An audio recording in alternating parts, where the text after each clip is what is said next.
Chris with us from Columbus, Ohio. Hi, Chris. Hi, Monica. It's an honor to speak with you. Thank you. It's sweet of you. Very excited to read about you and about the book that you wrote. I'm a recovering binge eater myself, and I was wanting to ask you if you are working a 12-step program.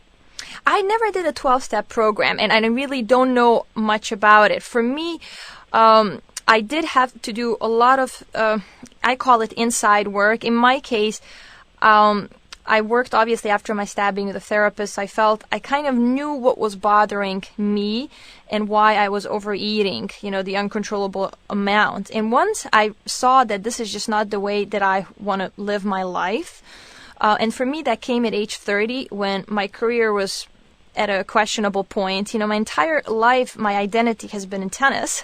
And as you know, in tennis, turning 30 is kind of ancient because you're competing against 16 to 18-year-old young ladies. And I was 35 pounds overweight, and my doctor said, you are going to be your foot in a cast for 4 months. So right away, my first thought was not my career. It was, oh my God, I'm going to gain another 30 pounds. This is just terrible. And that for me was, I guess, my big wow moment. And after that, my work started about gradually losing the weight and shifting my thought process, because for me, it was all happening in my head, and I had to get out of my head. Mm-hmm. Well, what I appreciated about you was what helped me was finally realizing that deprivation always led to a binge. Thank you. Exactly the same. When I stopped dieting, I stopped binging. I'm with you on that. And if any of the listeners that are struggling with it and going through what sounds like you went through, I went through, that's, I think, the first step. And allowing yourself to really have all foods that you want to have and figuring out. And no restrictions. I lived with restrictions for 9 years, and look where it led me. Not just in terms of all the extra weight, but emotionally I would beat myself up over it because I felt a simple thing like food I can't control. It's controlling me, and I felt like a weak person till I realized that, you know what, the only person, I have the control and I have that power. I hold it, and I can't give that to anybody else. Yeah. Chris, how are you doing? Oh, I'm doing fine. I've been maintaining about a 44-pound weight loss. Wow. I'm in my 5th year. Congratulations. So you and I are about the same. I'm also in my 5th year.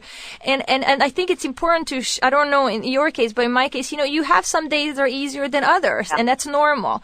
Yeah. And I think it's okay.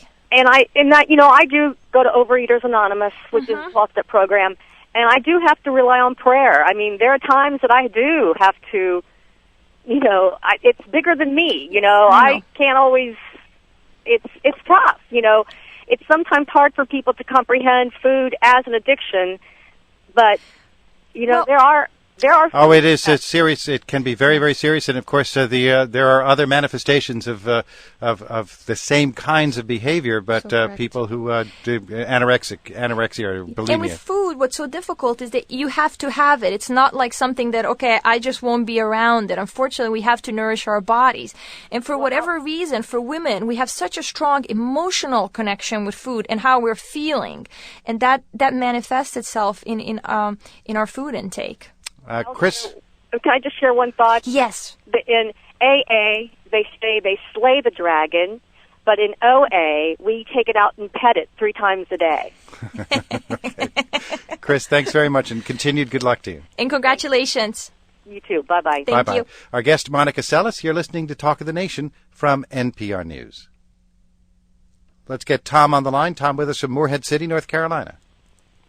Hello, Monica. I'd like to say to you, you were a real trooper. Thank you, sir. You're welcome. Sounds like you've been through a lot, and I'm not sure, but I think the trial was held in Germany, and the sentence came down was pretty light, at least according to my memory. Correct. Well, the gentleman never spent a night in jail for what he did to me, so definitely he was on the lighter side. He didn't. Not one. Yes, correct. No. Yes. Oh my God, that's horrible. Do you? Is he around now? I don't know. I haven't chosen to go back to play in Germany, so for the moment, I really don't know. I mean, once I decided that I wanted to take control of my life and not give that person that much power, that was really it. Yeah. Okay. Wow. Well, congratulations to you and good luck. Thanks, Tom. Thank you, and same to you. Okay. Bye-bye. Bye. You talk about a regimen that has required tremendous discipline, yet binge eating was also accompanied by depression, and it's difficult to maintain that kind of discipline when you are depressed. Oh, definitely. And I look back sometimes, I'm wondering, how did I even play at such a top level? I was really never out of top 5 in my entire tennis career, and I was overweight and battling all these different things going on in my head. But looking back at it, I've struggled for the past 9 years tremendously with this, but at the same time, I look at the bright side of it now that I've been able to win this battle. When people ask me, who was your biggest opponent on the tennis court? They always assume it will be the Steffi Grafs, Martina Navratilovas, or the Williams sisters, and it's not. It was my addiction to food and the battle that kept going on, the inner dialogue in my head, and the feeling of not having any control when I was such a controlled person on the tennis court. Yet off of the court, when it came to food controlled me. And in my case, it helped even when someone as famous, as well-known Oprah Winfrey talked about it. I said, you know what, maybe I'm not alone in this. And that was one of the main reasons why I said in this, what I wanted this book to go out there and be very open and very frank about sharing my emotions, because I really lived in such darkness that if there's somebody that's going through that right now at this moment, please know there's light at the end of the tunnel. It won't be an easy journey there, but once you make that step, and I recommend starting with a small step and decide that you're going to be incorporating these small steps into part of your life, it's going to be a lifestyle, I think you're on your way to recovery. Another thing that I wonder if retirement difficult, you've identified yourself as a tennis player your whole life. That's who you are. It's what you do. Yet, as you mentioned, at 30, you're ancient. However, you retire and you realize you're a young woman. Yes, and a whole life ahead of me. And that's, I knew that I needed to get a grip of it. That's why I love the title of it, Getting a Grip. Because for me, it was so much about it that I just knew the life that I led beforehand was not a happy one, and I didn't want to continue this. I could have written diet books. I work with some of the best trainers, nutritionists. So, in some ways, I was my own expert, but in other ways, I couldn't control it. And I had to come to grips of what was eating me, because it really wasn't food, it was emotions. Until I realized that and made that shift, I was just in that vicious cycle of losing weight, gaining it back, that yo-yo dieting, which is not only terrible for our bodies, but even worse for our emotions. And finally, you had a great career, despite what happened. You had a great career. Do you ever sit up at night and wonder what might have been? Oh, not at all. I don't like living in the past or the future. I love living in the present. I'm so excited about my life now. It took a lot of hard work. I mean, I look back at my life. I had some great highs and I had some, great lows. That's just part of who I am today and what, talking to you here.